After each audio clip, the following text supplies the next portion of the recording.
está gravando. Beleza, então vamos lá. Na aula passada, eu conversei com vocês sobre os comandos básicos, né? O R. E hoje a gente vai dar continuidade. A gente vai fazer alguns testes, alguma brincadeira e utilizar uns comandinhos novos, tá? Então, eu vou compartilhar minha tela com vocês rapidamente. E a gente vai tentando relembrar algumas coisas se for necessário. Então, vocês só confirmem para mim se vocês estiverem enxergando, beleza? O compartilhamento.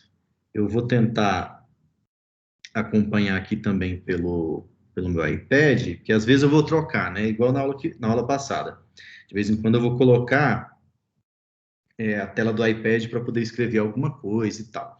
Se tiver também pequena a letra, aí vocês me digam, tá? Então, o que a gente vai fazer? Naquela primeira aula, eu mostrei para vocês como definir conjunto rapidamente, né? E agora eu vou falar de novo sobre isso. Então, quando você quer definir um conjunto no R, basicamente o que a gente faz? A gente diz para o R que você quer o seguinte, digamos que eu vou definir um conjunto que eu vou chamar de S. Por que eu vou chamar de S? Porque geralmente a gente simboliza espaço amostral em probabilidade ou pela letra S ou pela letra ômega, né?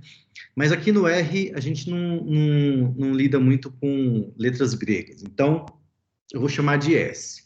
E aí, só por uma questão de brincadeira, eu vou fazer assim, olha, toda vez que a gente for definir algum conjunto no R, a gente coloca C, abre parênteses, e dentro, né, a gente coloca, então, o conjunto que a gente quer definir. Então, digamos que eu queira definir o conjunto 1, 2, tá? Tá definido. Se eu chamar o S aqui, ele vai mostrar para mim, olha, esse conjunto é o conjunto 1, 2, beleza? Mas digamos, né, digamos que a gente queira definir um conjunto que não seja um conjunto formado por números, que seja um conjunto formado por palavras. Então, a gente tem que fazer uma coisa um pouquinho diferente, que é o seguinte. Então, eu vou pegar aqui, da mesma forma que a gente costuma fazer. Então, S, né, é o nome do conjunto que eu vou definir, e C, então, eu abro parênteses, e lá dentro eu vou colocar, por exemplo, digamos que vamos pensar no experimento de jogar uma moeda, né? Quando a gente joga uma moeda, a gente tem dois possíveis resultados, cara ou coroa. Então, eu vou colocar exatamente isso, cara, coroa. Então, o que vocês perceberam? Quando eu vou definir um conjunto que é composto por números, eu coloco simplesmente o número. Quando eu vou definir um conjunto que é a partir de palavras, eu tenho que colocar as palavras entre aspas. Quando a gente faz isso, ele entende, né, o R entende que a gente está definindo uma palavra, ou que no inglês, né, a gente chama string para representar, né, qualquer conjunto de caracteres, tá? Isso quer dizer que eu não posso ter números na minha palavra? Pode ter também, tá? Então, eu defini aqui, ó, dei enter e defini S, né? Se eu chamar o S, ele vai dizer para mim, olha, é o conjunto cara, coroa, tá certo? Beleza. Então, sempre que eu for definir um conjunto, tenho em mente isso. Eu faço, eu dou um nome para esse conjunto. Por exemplo, se eu não quiser chamar de S, se eu quiser chamar de outra coisa, se eu quiser chamar, digamos, de O, né?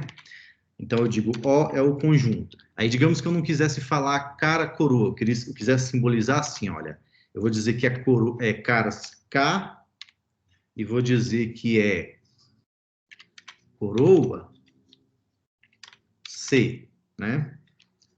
Eu posso definir assim também. Se eu chamar o O, ele vai me mostrar, olha, cara, coroa. São duas formas diferentes de definir, né? Então, a gente, geralmente, assim, às vezes, quando a gente tem preguiça de escrever cara, coroa, cara, coroa, cara, coroa, a gente simboliza por uma letra, né? Mas beleza, então eu vou chamar aqui, eu vou só limpar a tela novamente, né? E a gente vai pensar em outras coisas. Por exemplo, quando eu tenho um conjunto aqui, que esse S, né, ele é o espaço amostral do experimento, né, jogar uma moeda, né, e observar a face voltada para cima. Tem um tic-tic-tic-tic aqui rolando, que é a minha cachorrinha, tá? Que fica andando para lá e para cá. Acho que eu vou colocar um fone aqui para não dar problema para vocês. Ela deve estar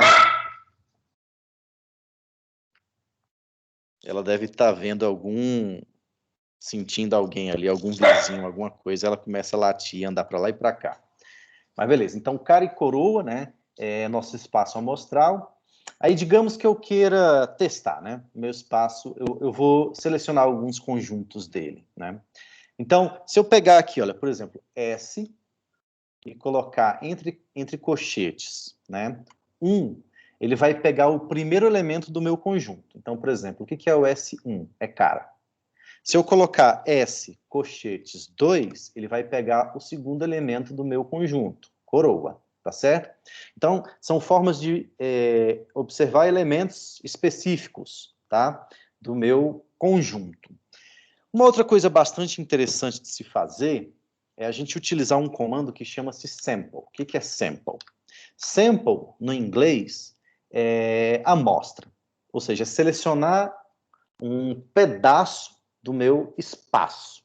Então, se eu pegar, digamos aqui, olha, sample S e colocar sample S1, o que ele vai fazer? Aqui eu estou dizendo assim, ó, eu quero que você pegue uma amostra do conjunto S, tá? E aqui eu estou dizendo, eu quero que você pegue uma amostra de tamanho 1. Tem gente entrando, deixa eu aceitar aqui. Eu quero uma amostra de tamanho 1. Então, ele vai sortear, né, um elemento aleatoriamente do meu espaço amostral. Então, digamos, eu faço isso aqui, olha, sorteou cara. Sempre vai dar a mesma coisa? Não, porque, enfim, eu tenho a probabilidade de sair cara meio, né? A gente sabe que a probabilidade de sair coroa também é meio. Então, se eu ficar fazendo isso aqui, ó, né, uma hora vai sair coroa, outra hora vai sair cara, enfim, é aleatório, tá certo?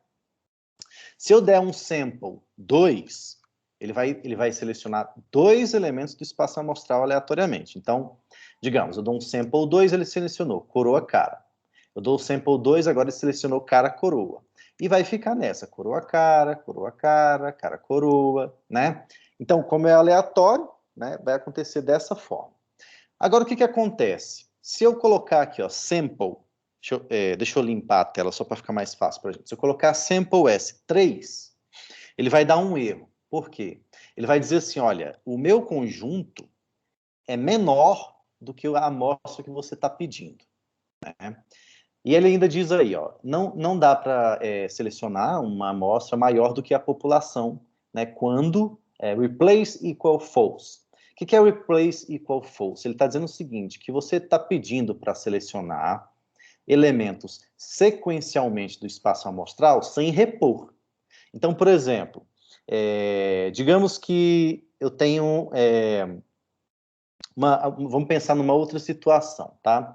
Eu tenho eu vou definir agora o conjunto diferente. Eu tenho assim, olha, eu vou definir o conjunto caixa, tá? Vou chamar o meu conjunto de caixa e vou dizer que lá dentro tem o seguinte: lá tem uma bola branca, lá dentro tem uma bola preta, lá dentro tem uma bola azul e lá dentro tem uma bola verde. Ou seja, é um espaço, né, que tem 4 possíveis resultados. E aí vamos pensar no experimento de retirar uma bola, tá certo? Beleza, eu vou então fazer o seguinte. Opa, fiz uma besteira aqui que eu esqueci de colocar o Czinho antes de definir, tá? Se eu chamar aqui, ó, caixa, ele vai dizer para mim, olha, na sua caixa tem uma bola branca, uma bola preta, uma azul e uma verde, beleza? Legal. Então, digamos que eu vou selecionar, né, desta minha caixa, eu vou selecionar um elemento. Então, eu boto sample, caixa, 1. Então, eu dou Enter aqui, ó, selecionou verde. Eu dou Enter de novo, selecionou preta. Eu dou Enter de novo, branca, branca, azul, branca, verde, e assim por diante. É o quê? É aleatório. Então, cada vez que eu chamo sample, ele vai me dar uma bola diferente, tá? Porque é aleatório. Agora, se eu pedir 2 bolas, o que vai acontecer? Então, eu vou colocar sample caixa 2. Aí ele vai entender o seguinte, que eu vou tirar 2 bolas da caixa, tá? Tem gente esperando, vamos aceitar.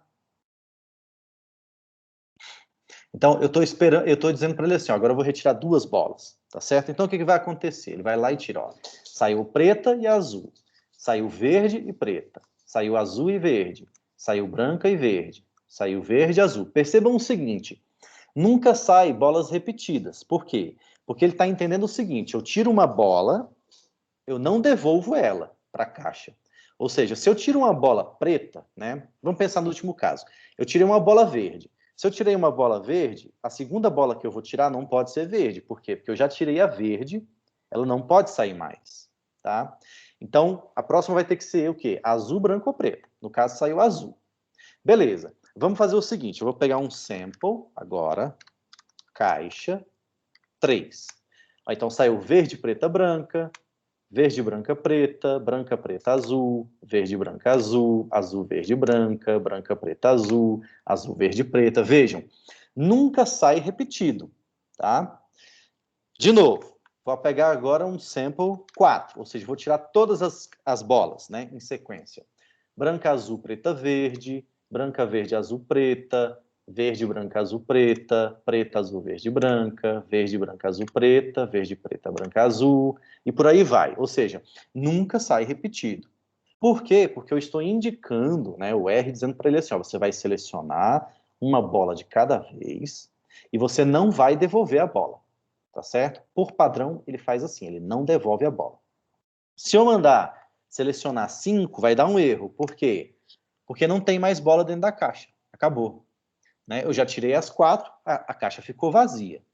Agora, você pode pensar assim, professor, mas eu poderia fazer assim, olha, eu devolvo a bola. Então, se eu tiro uma bola branca, eu devolvo ela de volta para a caixa. Então, o meu experimento vai ser sempre assim, olha, eu tiro uma bolinha, depois devolvo a bola e tiro de novo. Devolvo a bola e tiro de novo. Aí, dessa forma, eu poderia ter o quê? Repetições na minha sequência. O que, que eu faço para o R entender que eu quero que haja essa reposição? Vou lá e falo assim, olha, sample, caixa, e eu digo assim, olha, replace igual true. Quando eu faço isso, eu estou dizendo assim, olha, replace em inglês é devolver. Então, eu vou retirar uma amostra da caixa, tá certo? Opa, faltou dizer quantas aqui. 1, né? Eu vou selecionar uma bola da caixa com reposição, ou seja, eu tiro ela e devolvo, tá?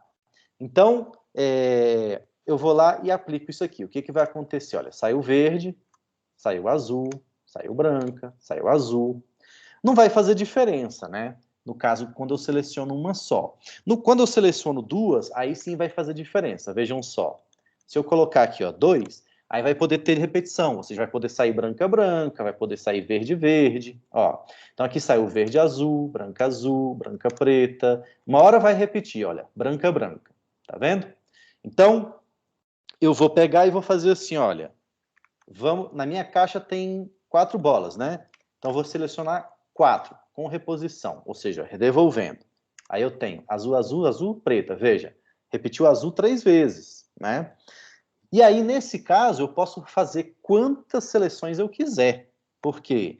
Eu não vou sempre devolver a bola, né? Então, sempre vai ter alguma coisa dentro da caixa. Se eu quiser fazer um experimento de retirar 40 vezes, vai me dar lá, ó. Verde, azul, verde, verde, verde, branca, azul, verde, branca, branca, branca, branca, verde, azul, preto, azul, e por aí vai. Entendido? Alguma dúvida até aqui, pessoal? Por enquanto, tranquilo. Para mim, Tranquilo. né? Beleza. Excelente. Então, o sample, o que, que ele faz? Ele é um comando para retirar elementos de um conjunto. Se eu deixo por padrão, o padrão é o quê? O padrão é replace igual a false. False que é o quê? Não devolve, ou seja, é sem reposição. Se eu quiser mudar o padrão, eu tenho que escrever replace igual a true, beleza? Então vamos voltar naquele exemplo bem básico que a gente estava pensando. Eu defino S como sendo o conjunto cara, coroa. Tá legal? Beleza. Se eu fizer agora o sample, né, desse conjunto S, então eu vou fazer assim, ó, sample S, aí eu vou colocar assim, ó, eu quero 2, não é? Só que eu vou colocar lá, replace igual a true, ele vai me dar e vai poder sair cara a cara, por exemplo, né, que é a repetição, tá certo? Beleza, aí eu pergunto para vocês, agora pensando um pouquinho aqui no experimento. Quando eu jogo uma moeda, né, isso a gente conversou lá na nossa primeira aula. Quando eu jogo uma moeda, vamos retomar aquela pergunta. Qual é a probabilidade de sair cara? Aí, se vocês quiserem participar e responder, eu estou aqui. Qual é a probabilidade de sair cara? Vamos lá, eu quero que alguém responda. 50%? 50%. Por quê?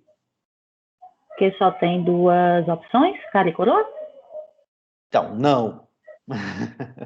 Pense comigo. Sempre que a gente tiver algum experimento que só tem dois resultados, a probabilidade vai ser metade, metade?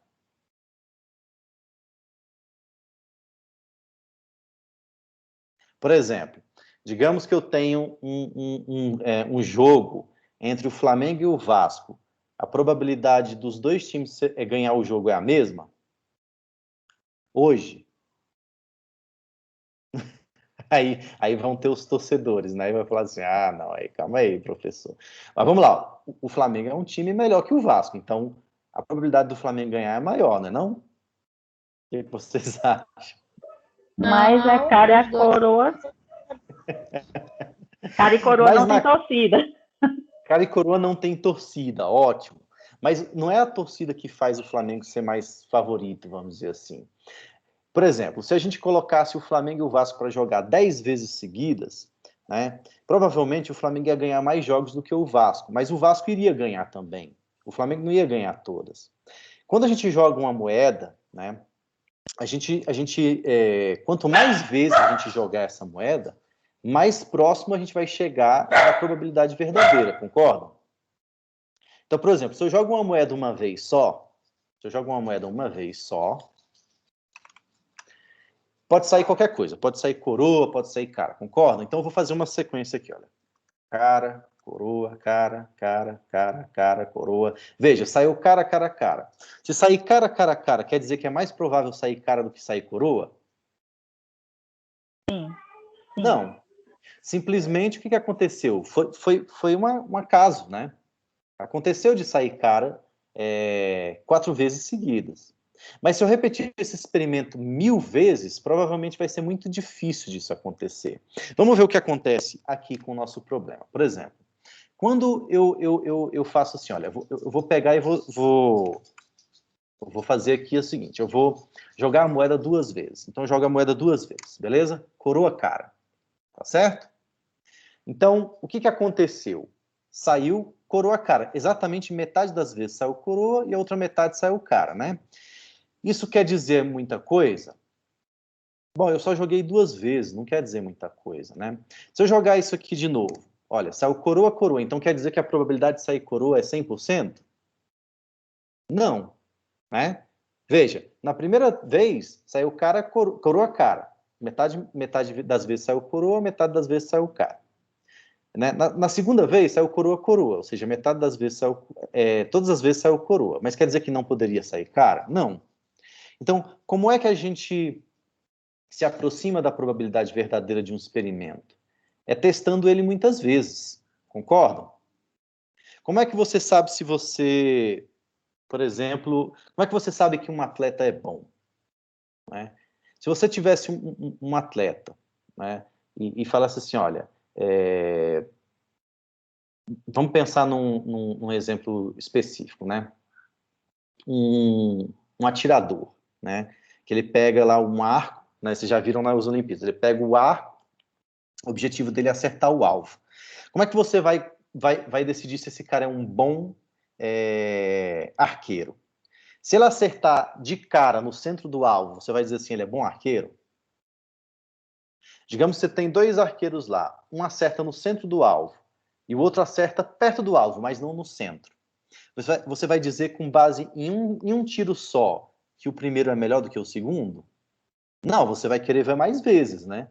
Vai falar assim, olha, bota esses caras para dar pelo menos uns 10 tiros aí, para ver quem é melhor dos dois, concordam? Sim ou não? Pessoal? Sim, concordo. Não é? Então, com a moeda é a mesma coisa. Você vai ficar jogando ela ali para ver quantas vezes sai cara, quantas vezes sai coroa. Então, o R ele ajuda a gente no seguinte sentido. Digamos que eu vou lá e faço isso aqui, olha. Eu vou agora, ao invés de só ficar brincando com o comando, eu vou dizer, tá, que um conjunto é a amostra. Então, estou dizendo assim, olha, vamos lá. A minha amostra vai ser igual a esse sample, né, do S, duas vezes, com o replace igual a true. Quando eu faço isso, qual é a vantagem? Ele guarda o resultado para mim. Então, eu faço aqui, olha, a amostra é isso. Se eu chamar a amostra, ele vai me dar, olha, saiu cara a cara. Tá certo? Se eu rodar de novo, olha, amostra igual a sample. Ele vai me dar provavelmente um resultado diferente. Ó, cara coroa. Tá? Mas tudo bem, vamos fazer umas brincadeiras. Então, eu já defini o que é a amostra. Se eu quiser saber, digamos, aqui eu vou fazer assim, olha. Vou chamar de novo a amostra, só para vocês verem que podem dar um resultado diferente. Olha, cara coroa deu igual. Agora deu o quê? Coroa cara. Agora deu o quê? Coroa coroa. Então, se eu quiser saber, né, qual que é, vamos dizer assim, o conjunto de resultados observados, eu posso fazer isso de uma maneira bem legal no R. O que eu faço? Eu mando para ele o comando table. O que o table vai fazer? Se eu mando table amostra, ele vai contar para a gente qual é a quantidade de vezes que um determinado valor aparece. Então, se eu mando aqui table amostra, o que ele vai dizer para mim? Ele vai dizer que coroa apareceu duas vezes. Olha lá, amostra, coroa duas vezes. Então, o que acontece? Quando eu faço isso, eu tenho um resultado que é o seguinte, ele está dizendo para mim o seguinte, olha, 100% das vezes saiu coroa. Se a pessoa fizesse isso só uma vez, ele poderia concluir de forma errada que a probabilidade de sair coroa é 100% e a probabilidade de sair cara é zero. E por que que isso induz a gente a um erro? Porque a gente jogou a moeda poucas vezes. Duas vezes não é o suficiente para observar um comportamento, né? Vamos aumentando, né, a quantidade para vocês verem o que vai acontecer. Então, eu venho aqui, vou limpar e vou fazer o seguinte, olha. Agora eu vou pegar uma amostra de tamanho 3, tá? Beleza? Essa amostra, ela me deu o seguinte, cara a cara, coroa coroa, tá certo? Se eu mandar o table aqui, o que ele vai me dizer? Ele vai me dizer, olha, saiu cara duas vezes e saiu coroa uma vez. Aí, digamos que vocês já devem ter estudado, né, que isso aqui é o quê? É a frequência observada de cada resultado. Então, qual foi a frequência observada de caras? Duas. Qual foi a frequência observada de coroa? Uma. Uma forma de calcular a frequência relativa, né, o que a gente poderia fazer? Ao invés de dar o table à amostra, eu faço o table à amostra dividido por 3, que é a quantidade de vezes que eu joguei a moeda. Aí ele vai me dizer o seguinte, olha, eu tenho 0,66667, depois 0,33333, ele está me dizendo o seguinte, que eu tenho 0,67 é a frequência relativa de cara. 0,33 é a frequência relativa de coroa. Né? Se eu quiser isso em percentual, eu posso fazer também assim, olha, 100 vezes esse valor, né? Porque ele vai me mostrar em percentual. Então, eu faço 100 vezes o table dividido por 3. Aí isso vai me dar o quê? Olha, 66,7% das vezes vai sair cara, 33,3% das vezes vai sair coroa. E ainda está dando uma coisa errada. Por quê? Porque ele está dizendo que a cara tem o dobro de chance de sair do que coroa. Ou seja, lançar 3 vezes também não é o suficiente, tá? Então, vocês, para ter uma aproximação boa, vocês jogariam quantas vezes isso aí? Vocês jogariam uma moeda quantas vezes para ter uma aproximação melhor, pessoal? 10. Vamos ver o que acontece com 10, por exemplo. Vamos ver com 10 o que acontece. Então, eu vou definir aqui, olha. A amostra agora é de tamanho 10. Então, eu mudei para 10, tá? E eu venho aqui e vou calcular. Olha, qual é a frequência relativa de cara e coroa? Aí ele está me dizendo aqui que saiu o seguinte. Opa, eu dividi por 3, tem que dividir por 10, né? Então, ele está me dizendo o seguinte, olha, 30% é cara, 70% é coroa. Tá certo isso? Não tá bom, né? Vamos lançar uma quantidade bem alta agora. Vou fazer o seguinte, eu vou lançar isso aqui, olha, 100 mil, 10 mil, 100 mil vezes, tá certo? E vamos ver o que acontece. Eu já defini a amostra, tá certo? Foi lançado 100 mil vezes, aí eu vou calcular, né? Só que aqui eu tenho que dividir por quanto? Por 100 mil, né?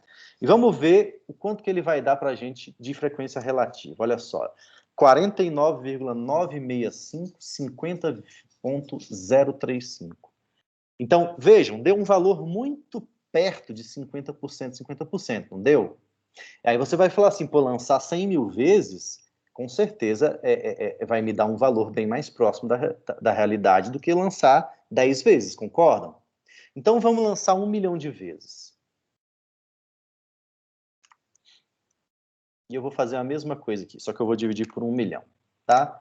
Vejam só, 50,03, 49,9691. De novo, deu valores muito próximos de 50%, né? Só que agora cara ficou com 50 ponto alguma coisa e coroa 49,96. Só que se você arredondar isso para uma casa decimal, vai ser exatamente 50%, né? 50 para cada. Perceberam qual que é a ideia da probabilidade, né? A probabilidade, ela nasce de uma ideia que a gente chama de frequentista, que é o que? É você testar, ver o que acontece e propor um bom modelo. Então, supor que a probabilidade de sair cara no lançamento de uma moeda, né, é metade e coroa é metade, é um bom modelo. Por quê? Porque a experimentação mostra isso pra gente, tá certo? Alguma dúvida até aqui, pessoal? Dúvidas até aqui? Não. Beleza. Então, vamos lá. Vamos pensar num experimento um pouquinho diferente, né? Ou vamos pensar em situações em que a gente pudesse, né, não fazer a coisa totalmente experimental, que a gente pudesse fazer a coisa seguindo, vamos dizer assim, nossa ideia subjetiva, em cima de, vamos dizer assim, a gente admite que algumas coisas já fazem sentido. Por exemplo, quando eu jogo uma moeda, né, então, basicamente, quando a gente diz que é metade, metade, a gente está fazendo duas suposições. Eu vou fazer o seguinte agora, eu vou definir o S como sendo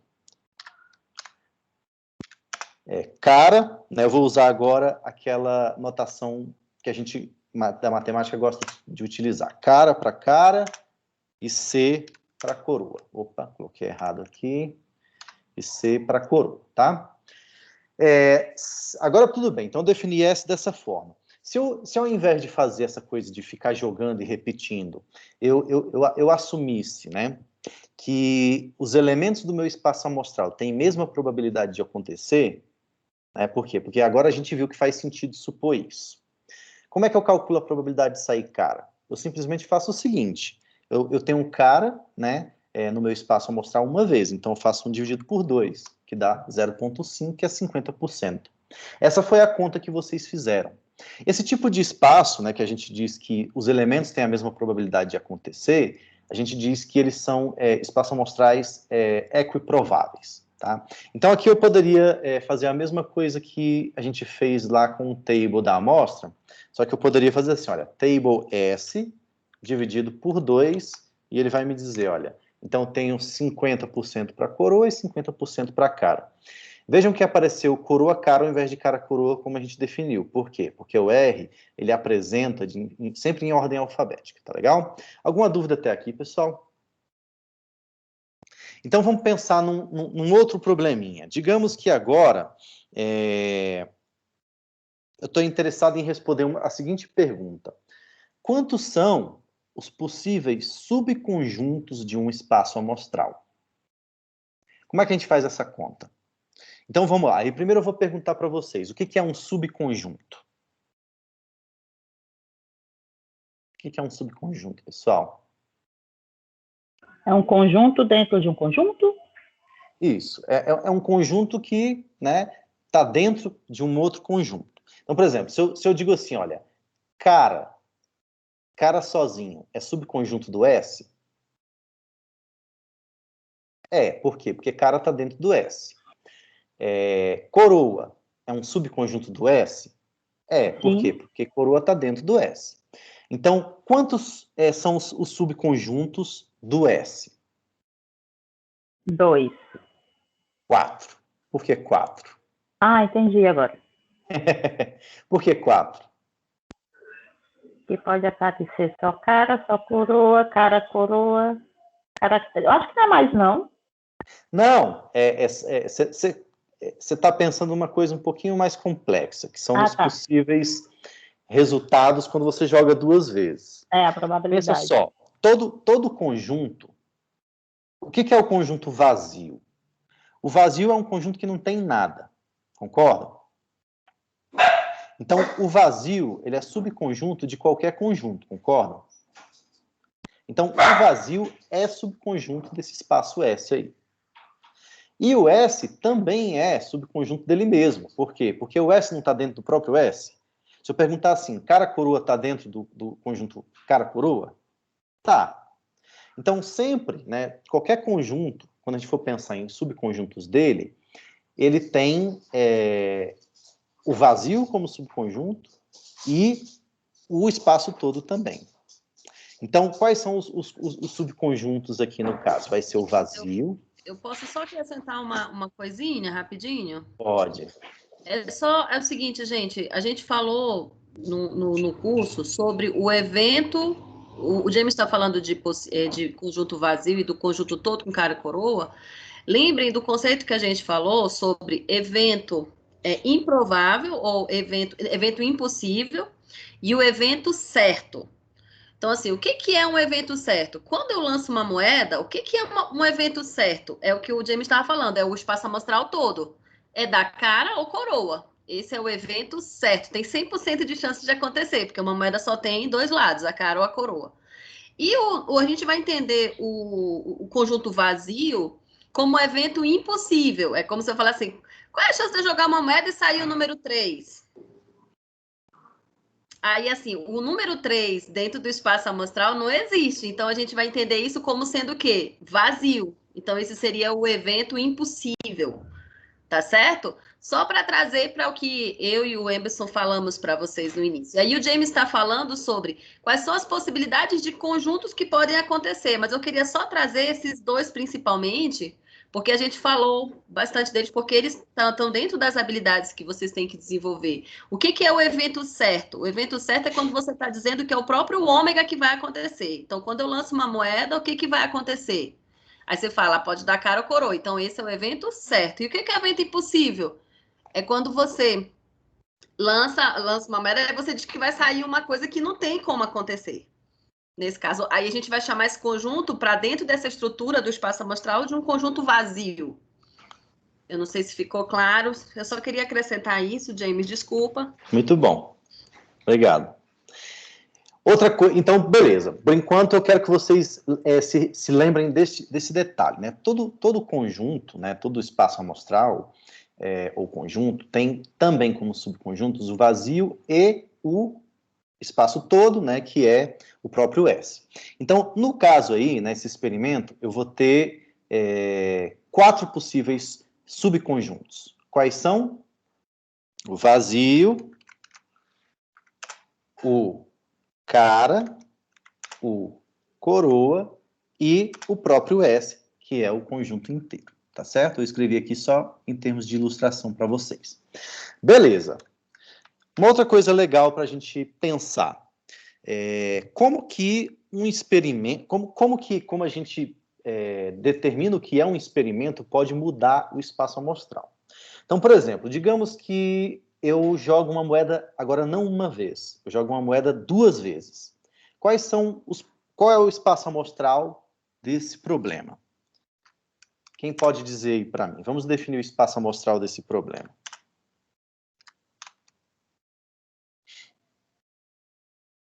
Eu jogo uma moeda 2 vezes. Qual é o espaço amostral desse experimento? Vamos lá, eu preciso que alguém fale.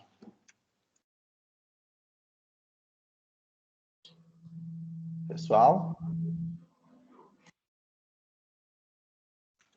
Estou pesquisando aqui, professor, que eu anotei Não, já. vamos junto aqui, ó. Posso ter coroa, coroa. O que mais que eu posso ter? Eu jogo uma moeda 2 vezes. Posso ter Cara a cara. cara a cara. O que mais? Cara, coroa e cara. Ou então, ai não, o teu vazio. Cara, coroa. E coroa, cara. Beleza? Pronto. Tá definido o nosso conjunto S. Beleza? Então, se eu chamar o S aqui, ele vai dizer para mim, olha, cara, coroa, coroa, cara, coroa e coroa, cara. Se eu vier nele aqui e falar assim, olha, calcula para mim aí. Table, aliás, 100 vezes, né, para dar em termos percentual. Table. Opa, escrevi tudo errado. Table, né? S dividido por 4. Eu vou fazer aqui o seguinte, eu vou considerar que nesse meu problema, cada um desses resultados também são equiprováveis, ou seja, a chance de sair coroa, coroa, cara ou cara crua é a mesma. Então ele vai me dar o quê? 25% de probabilidade para cada um, tá certo? Aí eu pergunto para vocês, quantos são os subconjuntos possíveis desse espaço amostral? O que poderia ser? Então, a gente tem que contar. Eu poderia ter o vazio. O que mais que eu poderia ter? Eu poderia ter eles sozinhos. Então, coroa, coroa. O que mais? Coroa, cara. O que mais? Cara, coroa. O que mais? Cara, cara. Eu poderia ter uma situação que eu tenho elementos de 2 em 2. Por exemplo, coroa, coroa e... coroa, coroa e coroa, cara. Isso aqui é um subconjunto? Coroa, coroa, coroa, cara, tá dentro do espaço S? Sim. Sim. Então, eu poderia ter os elementos 2 a 2. Então, coroa, coroa, coroa, cara. Coroa, coroa, cara, coroa. O que mais? CCKK. CC. KK, o que mais? O contrário, KKCC. Eu poderia ter KK, CK, o que mais? Poderia ter KK, KC, o que mais? Eu poderia ter KK, CC, não é isso? O que mais? E por aí vai, né? Então, aí faz de 3 em 3, depois 4 em 4, que é o todo. E aí até chegar no último, que é o próprio S, não é isso? Se vocês fizerem essa conta, vocês vão ver que dá 16, tá? E tem um jeito legal de resolver esse problema, que é o seguinte, o número de possíveis subconjuntos de um espaço é sempre 2 elevado à quantidade de elementos do espaço. Então lembrem comigo aqui, quando eu peguei lá o nosso primeiro exemplo era cara ou coroa, né? Aí vocês disseram para mim, olha, então quais são os subconjuntos possíveis? Vazio, cara, coroa ou espaço todo? Então, isso é o mesmo que 2 elevado a 2, que vai dar exatamente 4 subconjuntos possíveis. Nesse nosso problema, eu tenho outra situação. Eu tenho 4 possíveis resultados. Então, eu pego 2 elevado a 4, que dá 16. Então, são 16 possíveis subconjuntos. Vejam, se eu jogar uma moeda duas vezes, eu já tenho 2 elevado a 4 possíveis subconjuntos. São 16 possíveis subconjuntos. Né? Se eu jogar uma moeda 3 vezes, isso aí já vai ficar um número bem maior. Né? Já vai ficar um número bem maior. Mas tudo bem. Isso aqui era para dar uma dica para vocês. Vocês podem guardar essa informação um dia, se vocês precisarem. O que eu queria mesmo falar com vocês era o seguinte. Beleza, eu jogo uma moeda 2 vezes. Tá? Então, eu defini lá o conjunto S, né, que é conjunto coroa, coroa, cara, coroa, cara, coroa. Aí eu vou dizer para vocês assim, eu jogo 2 moedas. Qual que é o espaço amostral? Eu jogo as 2 moedas ao mesmo tempo e olho o resultado. Qual que é o espaço amostral?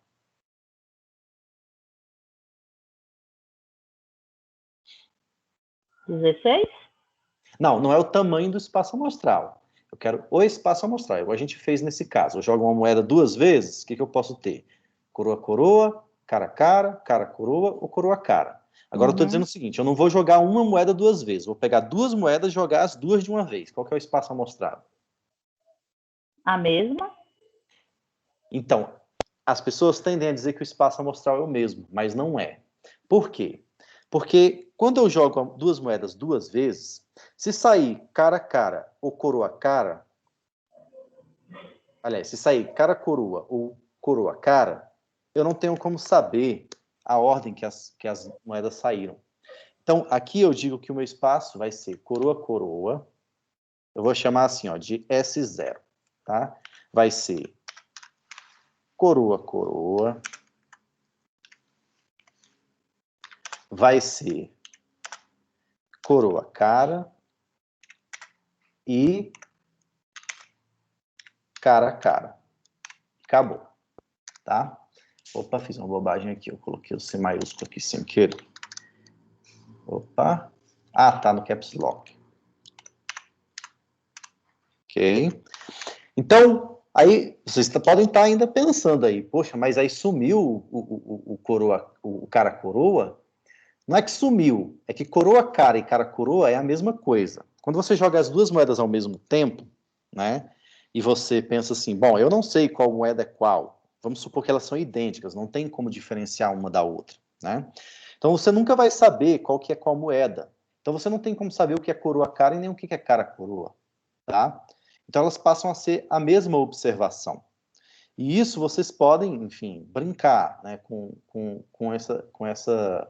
esse experimento em casa. Então, a forma como a gente define o experimento também é importante. Então, se eu digo, eu jogo uma moeda duas vezes, é um experimento. Se eu digo, eu jogo duas moedas, é outro experimento, tá? E se o experimento muda, as probabilidades podem mudar. Então, tanto que no primeiro caso eu tinha 25% de probabilidade para cada um, e aqui eu vou 33,3333, né, por cento para cada um, tá certo? Beleza, vamos pensar num espaço um pouquinho mais complexo. Se eu tenho aqui, digamos, né, eu vou jogar um dado agora. Então, quais são os possíveis resultados quando eu jogo um dado? 1, 2, 3, 4, 5 e 6, concordam? E eu vou fazer aquela mesma brincadeira. Eu vou vir aqui e vou fazer o seguinte, olha, eu vou pegar uma amostra, que é o seguinte, eu vou lançar esse dado, né, do meu conjunto S, 1 milhão de vezes, 1, 2, 3, 1, 2, 3, com reposição. E eu quero ver se isso vai aproximar para mim a probabilidade verdadeira. Se a probabilidade for boa aproximação, então o que eu vou ter que ter aí? Vamos lá, eu vou fazer 100 vezes table, amostra, dividido por 1 milhão. Isso aqui tem que me dar um valor, né, próximo de 1/6 de probabilidade para cada um, certo? Vamos ver o que acontece. Olha só. Ele está dando 16,6% praticamente para todos eles, né? E se você pegar aí, né, 1 dividido por 6, é mais ou menos isso, né? 16,7%. Tá legal, pessoal? Ou seja, repetir um experimento 1 milhão de vezes pode ser uma boa forma de aproximar uma probabilidade, tá certo? Dúvidas até aqui, pessoal? Não, só estou pensando aqui em que questões vai aparecer isso aí se a gente usar essa forma.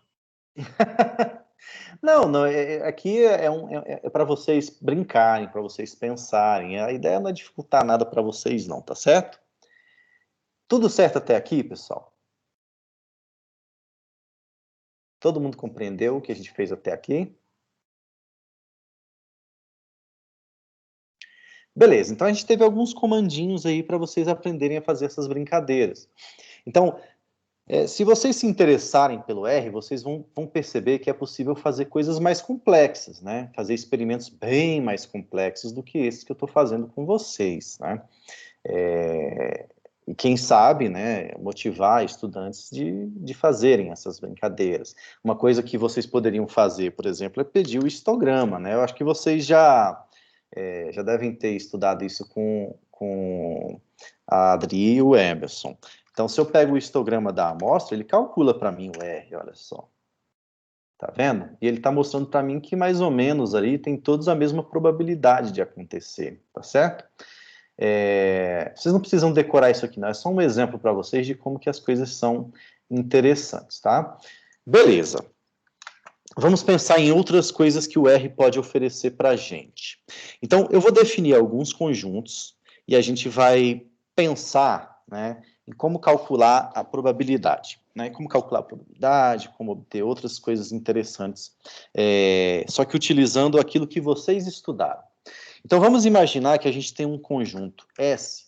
Né, lembra da aula passada? Se a gente quiser definir um conjunto, né, uma sequência de elementos, né, de 1 em 1, eu posso simplesmente pegar 1, 2 pontos e o último número que eu quero.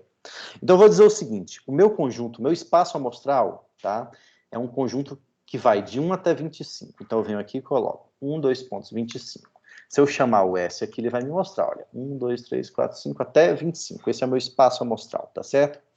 E eu vou definir outros 3 conjuntos, tá? Então, eu vou pegar assim, olha, A é o conjunto 3, 7, 9, 15, 23, tá bom? O 7 virou 3 aí. Fiz errado, deixa eu consertar. 3, 7, obrigado, viu? 9, 15, 23. Se eu chamar o A, ele vai mostrar aqui, ó, 3, 7, 9, 15, 23. Vou definir um outro conjunto, o B, que é o conjunto 1, 2, 8, 9, 18 e 24. E vou definir um conjunto C, que é igual ao 3, 8, 9, 18, 21 e 23, tá legal? Então, estão todos eles definidos, tá certo? Então, eu vou vir aqui e vou limpar só para a gente fazer uma brincadeira. Então, eu tenho 4 conjuntos definidos aí. O S, que é o espaço amostral, tá certo? E tenho os outros conjuntos. Então, por exemplo, vamos lá. O S é esse conjunto aqui. 1, 2, 3, 4, 5, até 25. O conjunto A é esse conjunto aqui. Aí eu pergunto para vocês, o A é um subconjunto do S? Sim ou não? Sim. Sim. Porque eles estão inseridos. Porque todo elemento de A é também um elemento de quem? Do S. Então, o A está dentro do S. Se eu quiser a probabilidade do A acontecer, qual que vai ser a probabilidade, pessoal?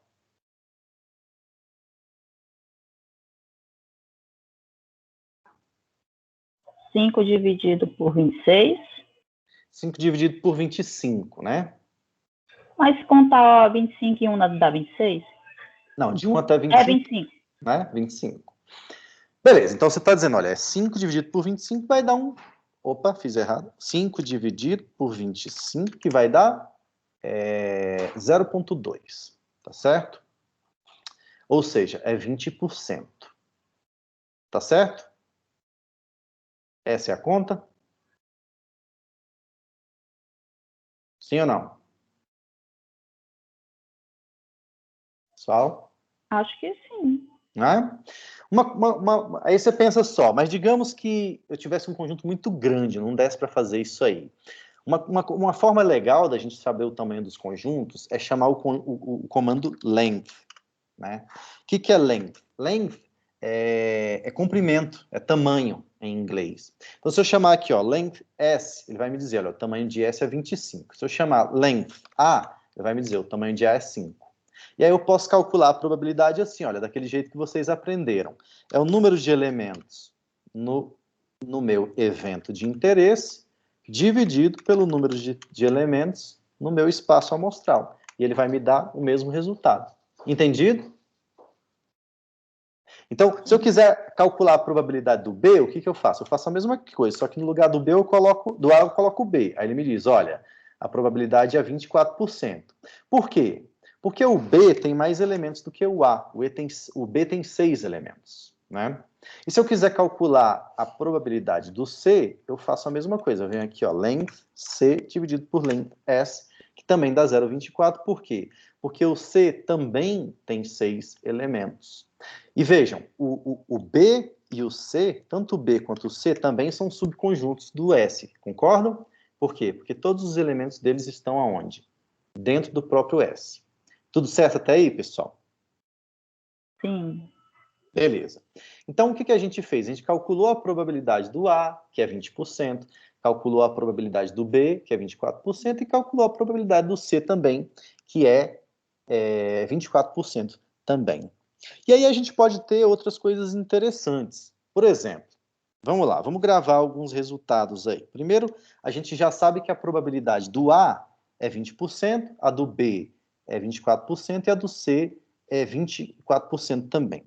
E se eu quisesse a probabilidade de A união B, tá? Se eu quisesse a probabilidade de A união B, qual que seria essa probabilidade? Seria 20% mais 24%? Sim ou não? 6 e 5, 11, dividido por 25. Acho que sim. Vamos pensar comigo. Vamos relembrar o que é o A e vamos relembrar o que é o B. Vejam só. Percebam uma coisa, né? Eu sei que a probabilidade do A é 0,20, né? E a probabilidade do B é 0,24. Agora eu vou fazer o seguinte. Qual é a união entre A e B? O número 9 está igual? O número 9 está igual. Ou seja, qual que é a união entre A e B? O 9. Não. União é o que está nos dois conjuntos. Você está falando para mim a interseção. Né? A união são os elementos que estão tanto no A quanto no B. Então, o que vai acontecer? Eu vou, por exemplo, tem uma forma da gente calcular a união no E. Eu faço assim, olha, eu vou chamar aqui a união B, eu vou chamar de union, tá? Esse é o comando que calcula a união entre dois eventos. Então, eu vou dizer, o A união B é union A, vírgula, B, tá? Se eu chamar o A união B, ele vai me mostrar qual que é o conjunto. Olha, ele já me dá até, ele me dá na ordem em que eles foram unidos. Então, por exemplo, é 3, 7, 9, 15, 23, 1, 2, 8. Opa, o que aconteceu com o 9 do B? Sumiu. Por quê? Porque ele já apareceu. Porque ele já está no A. Se ele já está no A, então ele não pode aparecer de novo, porque não faz sentido dizer que o 9, né, é um elemento de um conjunto e dizer, olha, o 9 é elemento desse conjunto de novo lá na frente, porque eu vou estar dizendo a mesma coisa, concordam? Então, o que acontece? Se eu calculasse, né, a soma das probabilidades, digamos, a probabilidade do A é 0,20 e a probabilidade do B é 0,24. Se eu somar essas duas coisas, vai dar 0,44. Agora, se eu calcular daquele jeito que a gente estava fazendo, né, o tamanho do conjunto dividido pelo tamanho do espaço amostral, no lugar do C aqui eu vou colocar A união B. O que vai acontecer? Ele vai me dar 0,4. Por quê? Porque o tamanho da união é 10, né? E se eu pegar a quantidade de elementos do A mais a quantidade de elementos do B, é 11 e não 10. Por quê? Porque eu vou estar repetindo o 9, né, na minha contagem. E eu não posso fazer isso. Então, esse elemento que eu estou repetindo é justamente quem? O que você tinha acabado de falar. É a interseção. Né? Então, se eu quiser calcular a interseção, tem como calcular? Tem, eu faço. Eu vou chamar, então, de A int B, eu vou chamar de intersection AB. Aí vocês vão ver o seguinte, opa. Intersect, toda vez eu faço isso. Intersect AB. Então, se eu chamar o A interseção B aqui, ó, o que ele vai me dizer? Que é um 9. Por quê? Porque o único elemento que está tanto no A quanto no B, qual que é? É o 9. E se eu calcular a probabilidade dessa interseção, né, ao invés de colocar a união aqui, ó, eu vou colocar int. Ele vai me dizer que é 0,04, que é justamente a diferença, né, que dá entre a soma das probabilidades e a probabilidade da soma. Entenderam? Aliás, a soma das probabilidades é a probabilidade da união. Entenderam? Ou seja, o 9 está aparecendo mais do que devia. Dúvidas até aqui, pessoal? Deu para entender, professor. Deu para entender? Então, é um jeito legal, né? Então, por exemplo, a gente poderia fazer a mesma coisa com o C, né? Então, vamos lá. Eu vou limpar aqui e a gente pode ter, olha, qual que é a união, né? A gente já calculou qual que é a união entre A e B, que é isso. E se eu quiser a união entre A e C, é isso. E se eu quiser a união entre B e C, é isso, tá? Vai mudar se eu pegar a união entre C e B? Não, porque eu estou pegando os mesmos conjuntos, né? Só vai mudar a ordem com que ele apresenta os valores, tá? E se eu pegar a interseção? Vamos lá. Então, eu vou pegar aqui, ó, intersect A, B. É um 9. Se eu pegar o intersect A com C, 3, 9, 23. Ou seja, o A e o C, eles têm 3 elementos em comum. O 3, o 9 e o 23. E se eu pegar interseção de B com C, eles têm o 8, o 9 e o 18 em comum. Tá certo? Ou seja, eu posso calcular união, interseção, tudo isso aqui no próprio R. É um jeito bem facinho de fazer. Tá legal? Beleza. Então, o que eu vou fazer? A gente também pode calcular a diferença entre os conjuntos. O que é a diferença? Eu vou tirar de um conjunto tudo que está no outro. Então, por exemplo, eu vou pegar aqui, ó, set. Qual é o comando que calcula a diferença? É o set diff. Se eu pegar o set diff A, B, do A, ele vai tirar só o 9. Por quê? Porque o 9 é o elemento que está tanto no A quanto no B. Então, vejam só, olha. O A, né, era o conjunto 3, 7, 15, 23, 3, 7, 9, 15 e 23. Como eu estou tirando dele os elementos que estão em B, ele me tirou o 9. Se eu fizer set diff, por exemplo, CB, ele vai tirar mais elementos. Por quê? Porque o C e o B têm 3 elementos em comum. Então, vejam só. O C, né, originalmente é o 3, 8, 9, 18, 20, 23. Quando dele eu tiro os elementos que estão no B, que é o 8, 9, 18, sobra só o 3, 21 e o 23. Tá certo?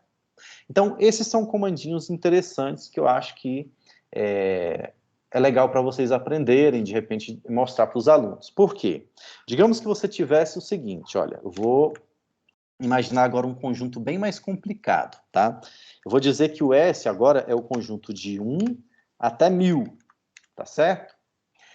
E eu vou pegar um outro conjunto, né, que vai ser o A, que é um sample do S 100 vezes com o replace igual a true, tá certo? E eu vou pegar o B, que é também um sample do S com replace igual a true. Então, vejam só, o A vai ser esse conjunto aí. E o B vai ser esse conjunto aqui. O A e o B são conjuntos diferentes, concordam? Porém, vocês acham que eles têm elementos em comum? Se eu quisesse calcular a probabilidade do A, eu sei que vai ser o quê? 100 dividido por 1000, né? E 100 dividido por 1000, quanto que dá? É 1/10, tá certo? Mas se eu quisesse calcular a probabilidade da interseção entre A e B, ou da união entre A e B, aí seria muito mais complicado, concordam? Por quê? Porque você tem que olhar número por número, cada um desses, e fazer na mão. Imagine que chatice. É aí onde o R vai ajudar a gente. Porque eu vou vir aqui e vou fazer o seguinte, olha. Qual é a interseção entre A e B? Vamos fazer essa brincadeira. Então, intersect entre A e B. Vejam, são 1, 2, 3, 4, 5, 6, 7, 8 números, tá certo? Ou seja, qual que é a probabilidade da interseção? Vai ser 8 dividido por 1000. Aí sim, o R me ajudou aqui. E está dizendo que é o quê? 0,008 a probabilidade, tá certo? Por quê? Eu ter que olhar a interseção entre A e B no olho ia ser um negócio muito chato, né? Eu poderia calcular diretão aqui, olha, né, a probabilidade. Né? Vamos relembrar aqui um conjunto que a gente utilizou aqui, olha.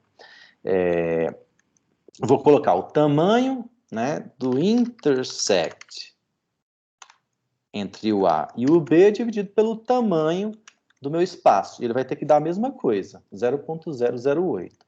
E se eu quiser calcular a probabilidade da união entre os dois? No lugar do intersect, eu coloco union. E ele vai me dar 0,183. Entenderam?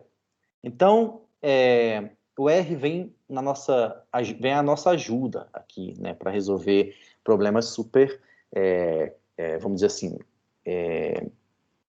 computacionalmente intensivos, né? Que demandam muita conta da gente. Então, para um aluno, se você for dar uma prova para ele, você não vai colocar na prova dele um espaço com 1000 resultados para ele escrever na mão. Não faz sentido, né? Você vai pensar num caso muito mais simples, né? Um conjunto com uns 3, 4 resultados, 10 resultados. Mas no computador ele pode fazer quantos ele quiser, tá certo? Porque esse espaço amostral poderia ser um espaço de tamanho 1 milhão, né? Então, vamos pegar, só para a gente fazer essa brincadeira. Digamos que o S agora, eu vou definir aqui, ó, é de 1 até 1 milhão, tá certo? Aí o A vai ser uma amostra de tamanho 100, né? Aliás, vou fazer até melhor, vou fazer tamanho 1000, e o B vai ser uma outra amostra, né? Tamanho 1000 também. Né? Aí você imagina, né? O A está aqui, ó, olha o tanto de número que aparece. O B é outro, gigantesco. Se eu for olhar para a interseção entre isso aqui, eu tiver que olhar no olho, né? Não dá. Agora eu posso pegar intersect A, B, e ele vai me mostrar que eles só têm um elemento em comum, que é o número 296.956. Entendido, pessoal? Tudo certo até aqui, pessoal? Sim. Beleza. Então, e vocês podem fazer isso para quantos conjuntos vocês acharem adequado, tá? Eu vou parar por aqui, porque eu acho que já é o suficiente para hoje, tá? E na aula que vem a gente pensa em outras coisas. Então, eu vou vir aqui parar rapidamente a gravação, para não ficar muito pesado o arquivo.